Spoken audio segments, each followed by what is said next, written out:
Welcome to the Red Conrad Show, the story of my life and world events how I see them. If you like the show, don't forget to subscribe. Let's get this going.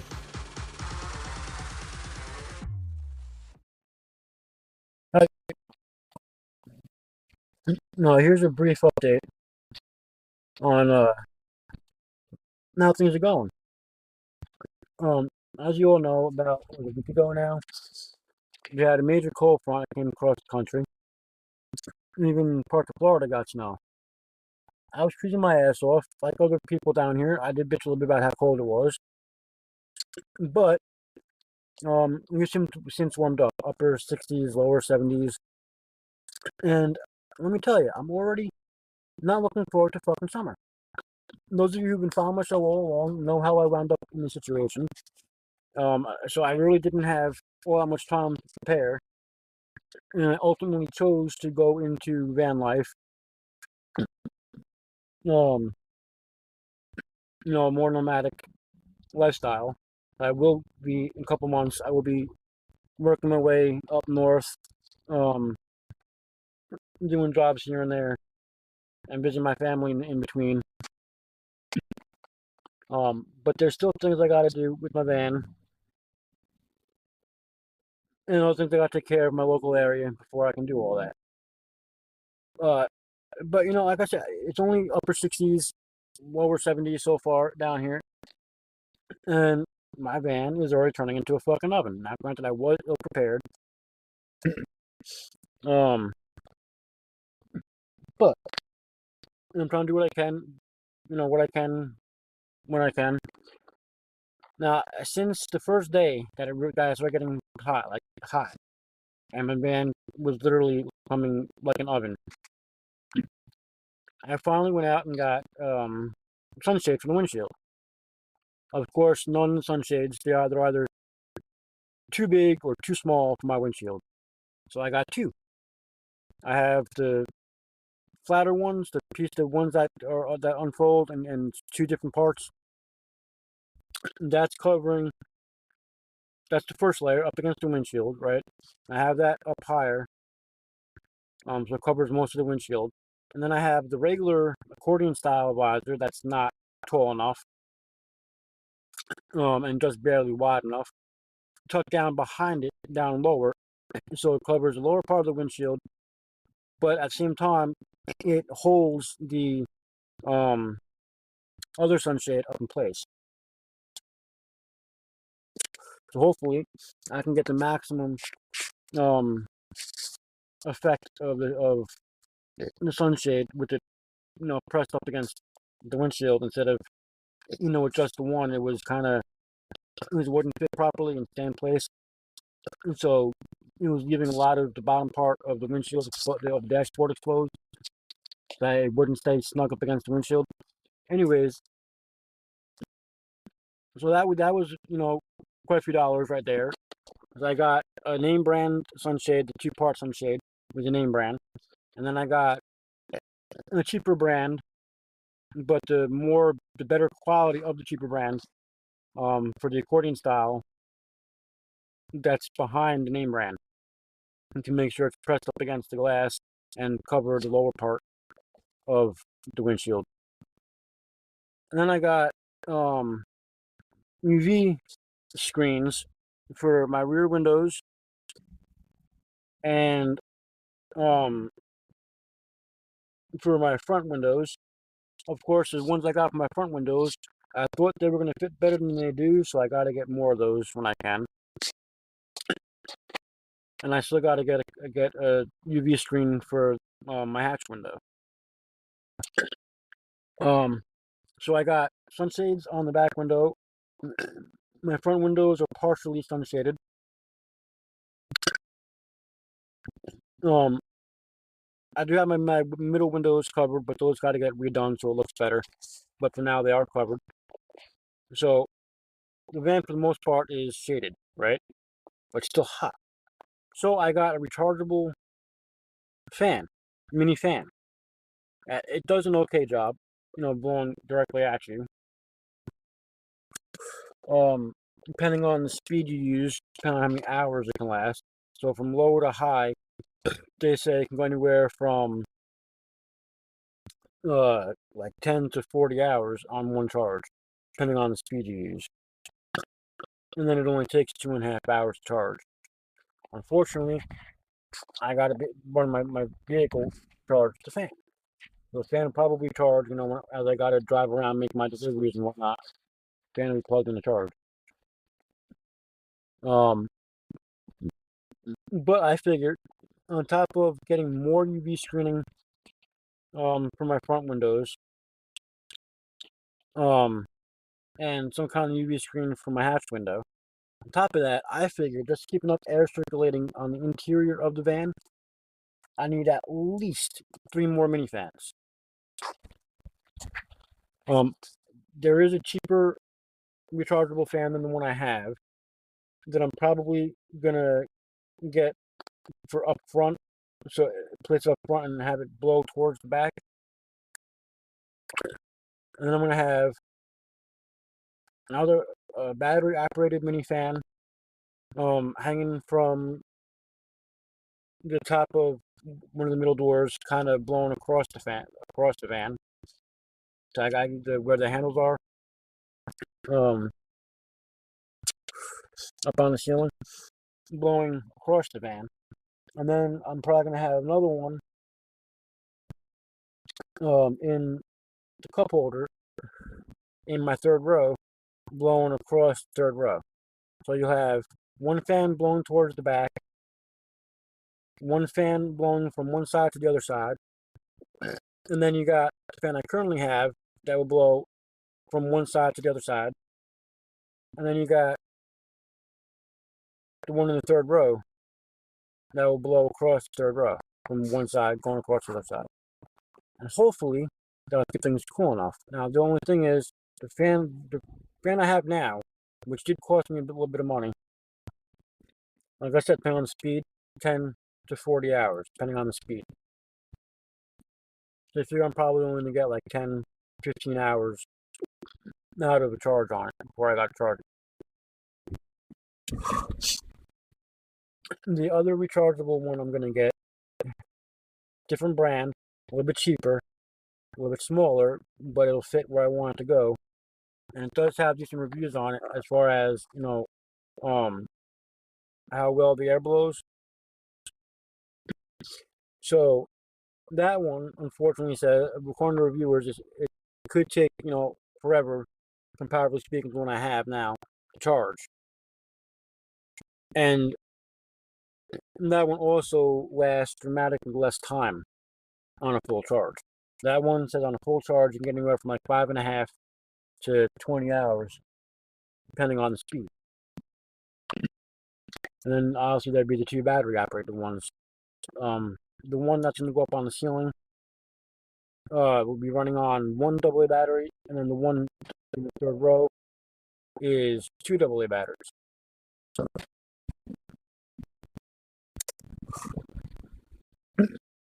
And hopefully with all that airflow, and then my sunshades and the UV screens, and then my middle window is completely blocked off, hopefully when summer gets here and temperatures down here reach, upper 80s, low 90s, triple digits, I can keep it relatively comfortable in this fucking vehicle. Now, granted, I'll be in and out of it all day, doing what I do for work. But unfortunately, my dog, unless I have him out pottying or I'm taking him for a walk or something, he's in the van while I'm working. So I got to be able to keep it nice and cool in here and have some airflow going for him.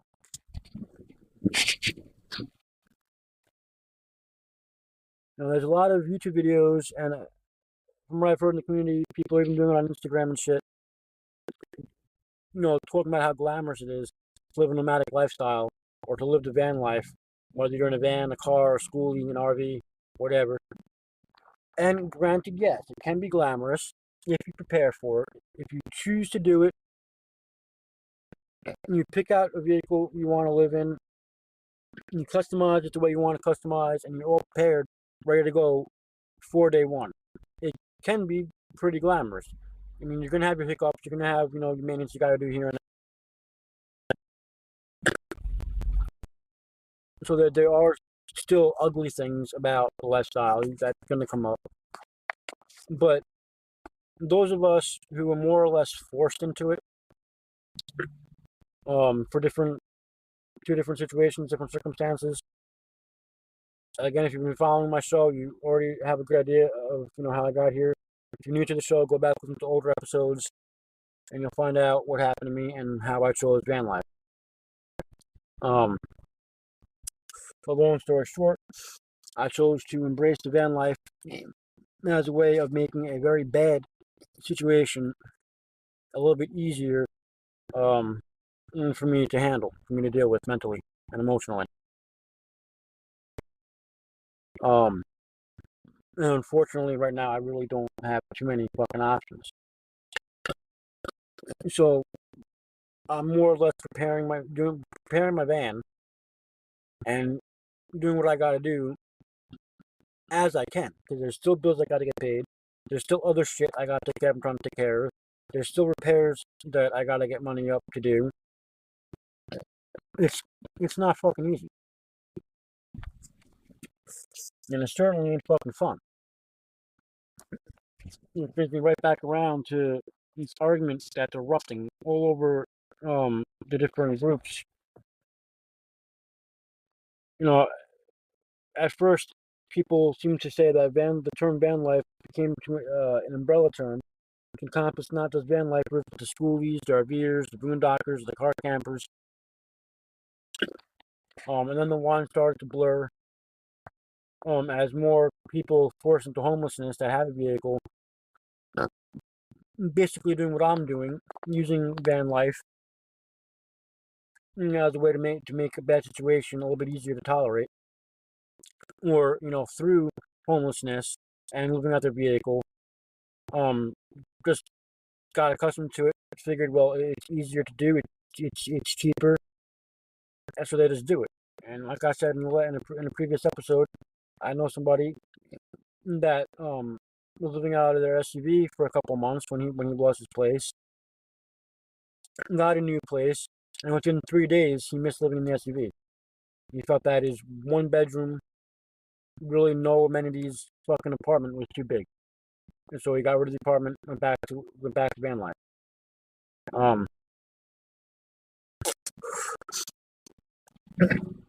And then, this whole argument erupted over what a nomad or a van lifer really is versus someone who's just experiencing homelessness.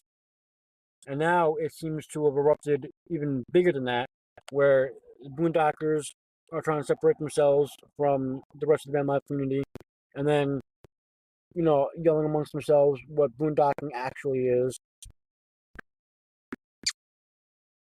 There's a little bit, not too much of it going on in some RVer groups. A little bit, not too much in some of the schoolie groups. But a whole hell of a lot of it is going on in a lot of van life groups and the boondock groups. Trying to, specify what boondocking really is or what van life really is. And it's trying to re-sticken that line between van life or boondocking and the other counterparts of the lifestyle. Even one of the nomad groups, people are saying that there's a difference between a nomad and van life. From what I can gather, from people I've been talking to in the community, it's pretty much the same. You're working as you travel. In between jobs, you're sightseeing. Unless you have a remote job, and you can sightsee while you're working. But there's work campers, that will work on a job site for X amount of time, and then in between jobs, they'll go sightseeing while they travel from one job to the other job. But then, even the work camping community, there's been a whole thing about what a work camper really is and where exactly they fit in between the nomads and the van lifers and the boondockers and all that crap. It's just a bunch of fucking classist fucking bullshit. Like, what the fuck, man? The only thing I will agree on in the commentary I've seen in all these arguments within the community is that due to the rising numbers of homelessness, which are only going to continue to rise. There's going to be an uptick of people saying that they're either a VanLifer, that they're a nomad, that they're an RVer, if they happen to have an RV, or when they go homeless. Whatever the case may be, they might, no preparation, no really looking into what the lifestyle entails, will try to define themselves as a member of one of those communities. That's going to happen. It's already started to happen. It's probably how this argument bullshit started. For me, it took me probably about a month or two of, trying to figure out what I can do for work and make my situation better and whatnot.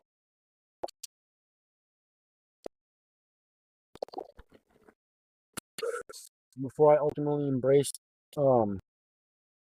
van life and started trying to prepare myself and my van for such and look for different work camping jobs I can do up and down the coast. So I have destinations and money to be made while I'm visiting family. So I can visit my family that I haven't seen in fucking forever. And like I said, keep some kind of money flow coming in.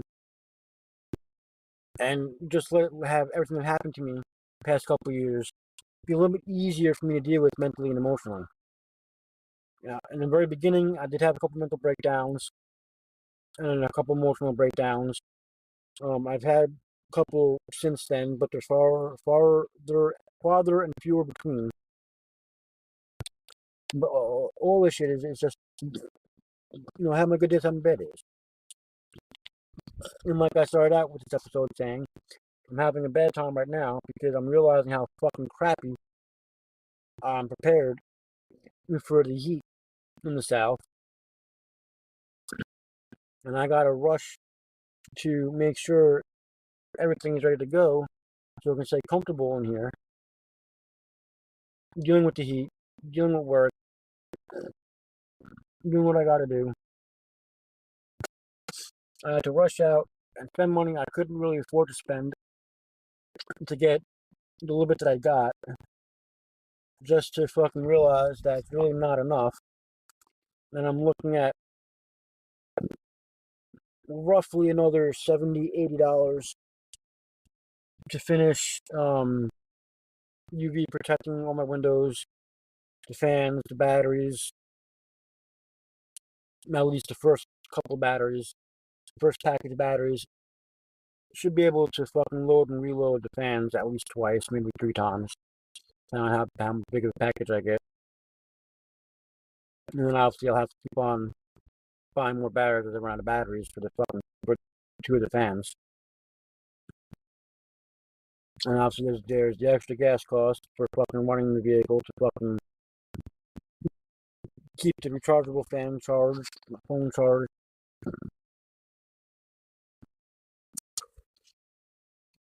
Granted, I am trying to have to charge my shit while I'm off making a delivery, so while the vehicle's driving, trying to really make that the only time I have to charge anything, keep enough juice on everything, and so I don't have to waste too much gas needlessly. But yeah, this is just basically a statement of, how ill prepared I was for this shit, how much I still gotta do.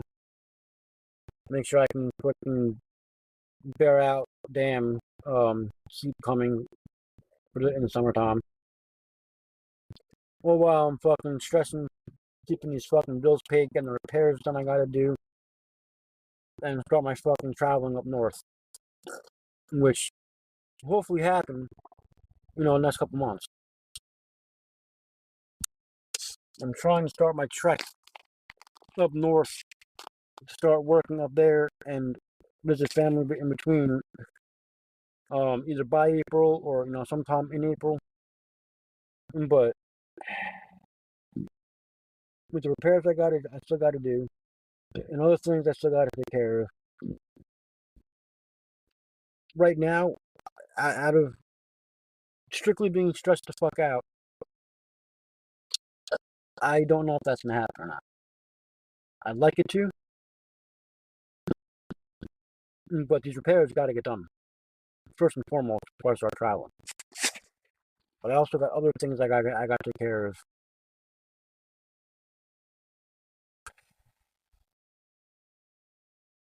And what sucks is all of it is everything that's got to get taken care of, repairs and everything else, is all like priority level. It's like, well, as I get the fucking goddamn money, what the fuck do I do first? You know, you can't really say, well, this is number one, that's number two, that's number three, because they're all equally as important as the fucking next. I mean, obviously the bills got to get paid. And that's like utmost priority. But I got to get my repairs done so I can travel. I got to finish the fucking goddamn band prep so it stays comfortable. All while maintaining the bills, all while maintaining food supply. Shit ain't easy. If any of you out there are considering fucking van life or the RV life,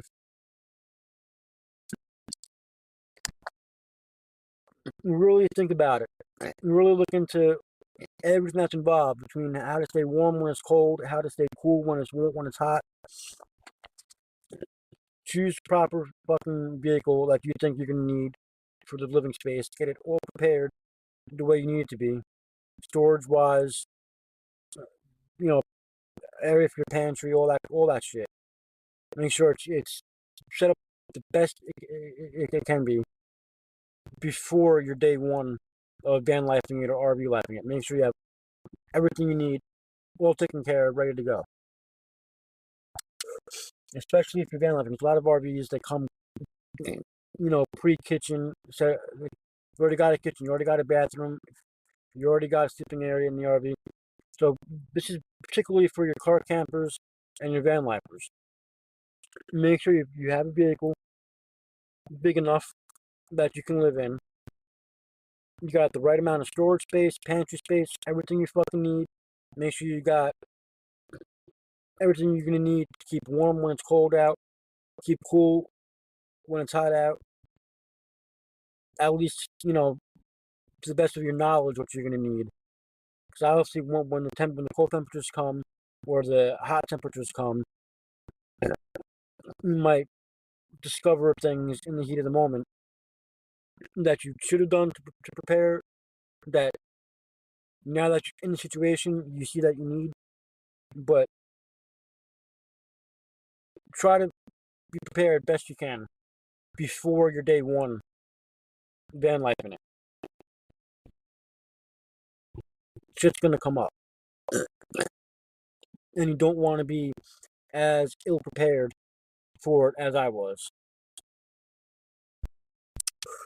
Now, I am keeping my head up high. I do have things I'm trying to do, as I discussed in previous episodes. So whereas I am a little stressed out now because I have to spend some money in the heat of the moment, I really didn't want to, really couldn't afford to, because like I said, I got bills that got to get paid, I got repairs that got to get done, I got other shit that needs to get done.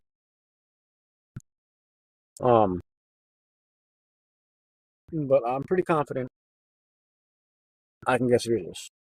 Just if you're considering van life in it, really think about everything that you're gonna need. Be as prepared as possible. So when different situations arise, like extreme cold or extreme heat, needing maintenance done, repairs done, you're not left as far up fucking shit's creek as I am right now. And on that note, I thank y'all for listening. Don't forget to subscribe to the show so you don't miss any episodes. And I'll see you in the next one. Thank you for listening to this episode of The Red Conrad Show. Don't forget to subscribe, and remember, if you're not listening on Spotify, Spotify is the home of my subscription-only content. So any stories you want to hear that have part 1 or they're missing pieces on the free side, you gotta hop over to Spotify and subscribe to the subscription content to get the missing pieces of those particular stories. I will see you in the next episode.